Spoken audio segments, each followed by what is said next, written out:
Continuing my trend of being the biggest hypocrite on YouTube, just weeks after making a video all about why we shouldn't compare players based solely on their positions, today I'm continuing my latest series in which I compare players who play in the same position.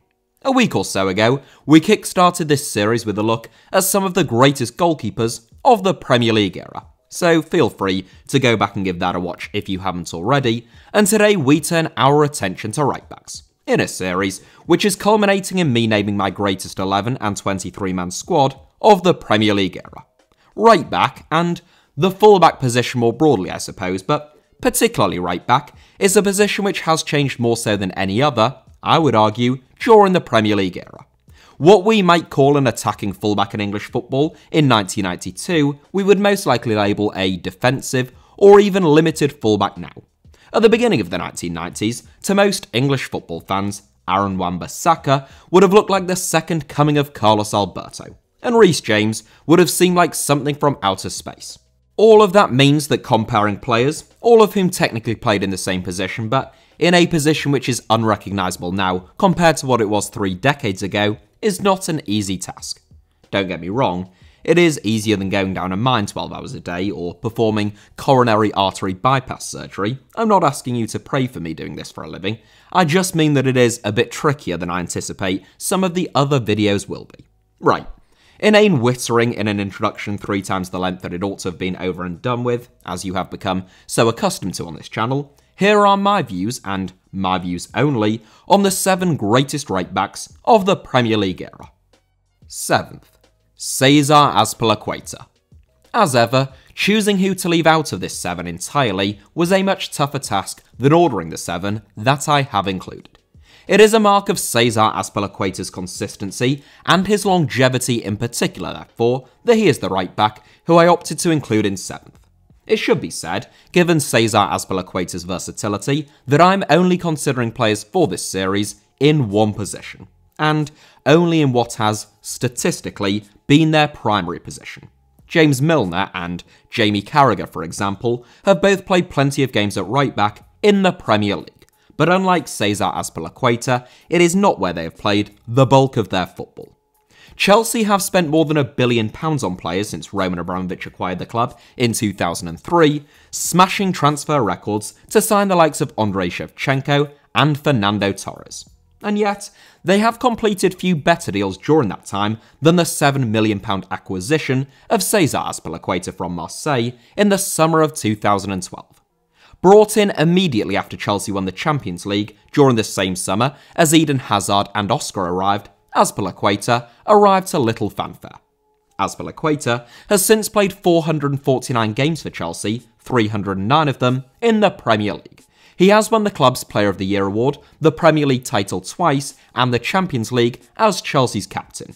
Positionally brilliant and incredibly well disciplined, Azpilicueta is among the most solid and consistent defenders to have played in the Premier League, whether that be a right back, left back, or as part of a back 3.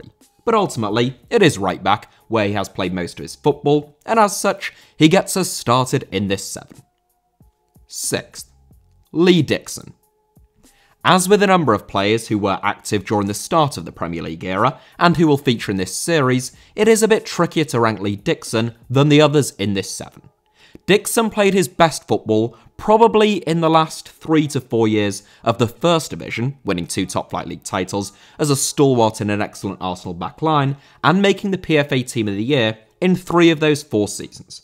Nonetheless, despite being 28 years old when the Premier League began, the Gunners legend still played over 300 games in the newly rebranded Breakaway League. Dixon, along with the likes of Tony Adams and his opposite fullback Nigel Winterburn, most likely have Arsene Wenger to thank for that fact, with the lifestyle changes that he implemented at Arsenal, in terms of their diet, discipline and psychology, widely felt to have played a role in their longevity. I spoke in the introduction about how the right-back role has changed, but Lee Dixon was very much a marauding fullback by the standards of the time. A tireless runner up and down the right flank, Dixon was quick-thinking, dogged in carrying out his defensive duties, and he could cross a ball. That Arsenal back line was certainly greater as a whole than the sum of its parts, as Dixon would be the first to admit. But that is not doing down his ability as a fullback, Rather, it is even higher praise of their collective brilliance. Were Dixon 18 when the Premier League began, rather than 28, he'd likely trouble our top 3. But in the real world, having made his Premier League debut before some of the players in this 7 were even born, he takes 6th. 5th, Rob Jones. The least obvious, and therefore perhaps the most controversial inclusion in this 7, Rob Jones is rarely talked about in conversations surrounding the best right-backs to have played in the Premier League, unless you ask anyone who played alongside him. Liverpool have always had a history of great right-backs, one that they are continuing to this day, and when Rob Jones joined Liverpool in 1991 from Crewe Alexandra, he was tasked with replacing an Anfield legend in the form of Steve Nicol, who had himself replaced one of English football's all-time great right-backs, namely Phil Neal. It was a tough task, particularly for a 19-year-old whose only previous experience was of playing in the old 4th Division, but Rob Jones was a natural. On his debut for Liverpool, he kept Manchester United's rising young starlet Ryan Giggs quiet in a 0-0 draw. He quickly endeared himself to the Anfield faithful through his committed performances, fantastic defensive nous, and his confidence on the ball. Steve McManaman called Jones the best defender he ever played alongside, naming him in his all-time teammate 11 alongside the likes of Roberto Carlos and Zinedine Zidane. So why is Jones so often overlooked? Well, that's because his career was cut so drastically short. Jones suffered from a recurring back injury and a particularly persistent knee injury which still couldn't be fixed despite 3 operations, from the age of 24 onwards. He officially retired at the age of 27, though by that point he hadn't played a single Premier League fixture in over 2 years. Jones played only 155 Premier League games in total, which restricts him to a spot in 5th. But it is anyone's guess where he would have ranked were it not for those crippling injury setbacks. And it would have been interesting to have seen who made the right-back position their own for England between him and Gary Neville. Jamie Carragher has always said that it would have been Jones, having played alongside both. But then again, he would say that, wouldn't he? 4th, Pablo Zabaleta. From a right-back whose career was sadly curtailed by injuries very early on, to one who seemingly never suffered a long-term injury setback, Pablo Zabaleta was a superb fullback. In Manchester City's first summer under Sheikh Mansour's ownership, they signed Robinho for a British record transfer fee, as well as securing the return of club legend Shaun Wright-Phillips from Stamford Bridge. However, it was a 23-year-old right-back from Argentina who was signed for less than £6.5 million from Espanyol, who would end up being the Citizens' outstanding piece of business that summer. Pablo Zabaleta went on to spend 9 years at Manchester City, narrowly missing out on a testimonial, though he would play a further 3 seasons of Premier League football at West Ham United.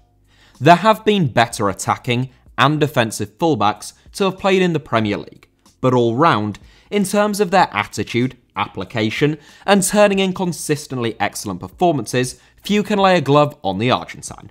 Zabaleta played over 300 games of Premier League football in total, and though he only made the PFA Team of the Season once, in the 2013-14 campaign, I suspect most impartial observers would pick him at right back in a Premier League Team of the Decade between the years of 2010 and 2020. All things considered, given the quality and consistency of his play in the league, Zabaleta is unfortunate to miss out on our top 3. Ultimately, I think, just missing out to 3 superior footballers. 3rd, Trent Alexander-Arnold. I said earlier that Liverpool are currently continuing in their tradition of having excellent right-backs, though that is just about the only thing that can be described as being traditional about Trent Alexander-Arnold. I have seen efforts made to downplay the significance of the Liverpool man, but I don't think that there is any real precedent in football for what he has done over the last 4 or 5 years. Obviously, whether it be Cafu or Marcelo, Alexander-Arnold is not the first extremely attack-minded fullback. But for an elite-level football team, and let's be clear here, that is exactly what Liverpool are, to be as dependent on their right-back as Liverpool are on Alexander-Arnold in terms of providing them with creativity, I think that is quite unusual. It's funny in some respects because Alexander-Arnold was my primary example of the futility oftentimes when comparing players based on their positional designations, since he does not carry out what we would consider to be most of the primary functions of a fullback, even in the modern era. I think Alexander-Arnold is probably Liverpool's second most important player now, and if not, then he is at the very least third, which again, is not normal for a fullback in such a brilliant team. The only thing holding him back in this 7 is his age. Trent is still only 23, though he has already made 147 Premier League appearances and he has already recorded 42 Premier League assists.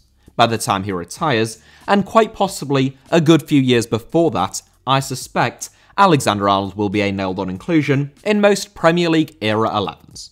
For now though, he has to settle for a spot in third as right-backs go, but even that is pretty remarkable for a 23-year-old. Second, Kyle Walker. I must admit, I've always been quite hard on Kyle Walker because I've found him to be so frustrating, particularly for England. Despite being among the most experienced defenders in the game, having started out so young, Walker was always prone to the odd rash decision and moment of madness, hence why, I think, Pep Guardiola didn't trust him in some of the bigger fixtures earlier on during his reign. My personal view is that the carelessness and rashness within his game always came as a consequence of Walker's blistering pace, which he felt afforded him such a luxury to not always take up the exact right positions or to be fully alert. Of course, that is fine 99% of the time, particularly against lesser teams and lesser players. And Walker's recovery pace is probably the most remarkable that I've seen from a defender in my lifetime. But against the really top players, when it mattered most, he could be caught out. I no longer feel as though that is the case. And at both the Euros, or when Manchester City faced PSG early this season, when I have had the pleasure of watching him up close and personal, I never felt that Walker was on the verge of making a big mistake. Indeed, up against Kylian Mbappe, the Frenchman looked genuinely frightened to try and take him on. It will be interesting to see how Walker matures now, age 31, once that pace just slowly starts to desert him. And perhaps that is why we are seeing more measured and seasoned performances from him now. Either way, even if he never played another game of Premier League football, with 328 Premier League appearances to his name right now, and having made the PFA Team of the Year 3 times, only restricted from making a couple more appearances by the man who preceded him in this 7, Walker is undeniably fantastic value for a spot in second. First, Gary Neville. It's boring, it's predictable, but like my top spot in our opening 7 looking at the Premier League's greatest goalkeepers, it is also correct. Gary Neville is not the most gifted fullback to have played in the Premier League, and that is one of the reasons why I think Trent Alexander-Arnold, and others, may well go on to exceed him, but he is still the greatest for the time being. Physically, Neville wasn't much to write home about. He wasn't the quickest, tallest, or strongest player at any age group. Technically also, there was little to split him and at least 10 others in Manchester United's so-called class of 92, many of whom you have never heard of. Mentally, however, Neville was superb, both in terms of his effort, application, and devotion to the sport, but also in his understanding of the game, defensive positioning, and sixth sense for danger. He may have committed the odd blunder in his exactly 400 Premier League appearances, but ask almost anyone who played against him on a frequent basis, and they'll tell you Neville was a nightmare to come up against. Relentless in his defensive work, he didn't give forwards or wide players an inch, and had he been just a bit taller, he could easily have been a top-class centre-back. Though Neville wasn't the quickest, he certainly got up and down the right flank, forming a famous partnership with David Beckham for a number of years. Among Neville's finest attributes was the very fact that he knew his limitations, and was therefore highly accomplished in playing to his strengths. In the modern game, I suspect Neville would have to transition to centre-back since the top teams want something out of their fullbacks that he couldn't give them. But for 19 years at Manchester United, he was as solid as they come at right back. He made the PFA Team of the Year 5 times, and he deservedly made both the Premier League Team of the Decade and the overall Premier League Greatest 11 that was compiled for the Premier League's 20th anniversary. 10 years on, now in the 30th year since the Premier League's breakaway, Neville still comes out on top in terms of Premier League right backs as far as I'm concerned. Thankfully, he doesn't quite come out on top in terms of YouTube channels just yet, currently on 345,000 subscribers, which is a solid 100,000 behind yours truly. Though, he has only uploaded 37 videos. Still, At least I'm not sponsored by a betting firm, so you do right to subscribe to me instead. Admittedly, you can subscribe to both, and according to my YouTube analytics, quite a lot of you do. I don't blame you because, despite the gambling ads, the overlap is quite good. That may be it for my 7, but honourable mentions go to the likes of Branislav Ivanovic, Bakary Sagna, Seamus Coleman, Glenn Johnson, Steve Finnan, Stephen Carr, Gary Kelly, Laurent, Dan Petrescu, and João Cancelo. I think Ivanovic and Petrescu are particularly unfortunate to miss out. Meanwhile, this 7 came just a little bit too soon for Cancelo, who has only played 65 games of Premier League football to date. So that is it for today's 7. Thank you all very much as ever for watching. As I say, feel free to go back and watch the Goalkeeper's 7 if you haven't already, and potentially if you are watching this not as soon as it came out, then the Centre-Back 7 could be out as well now. Thank you all very much, again, for watching. Hit the like button if you enjoyed it. I hope that was the case. Let me know your thoughts down below in the comments. And make sure that you are subscribed. Of course, goes without saying, to HITC Sevens. You can also find me on Twitter and on Instagram via the username @HITC Sevens on both, should you wish to do so.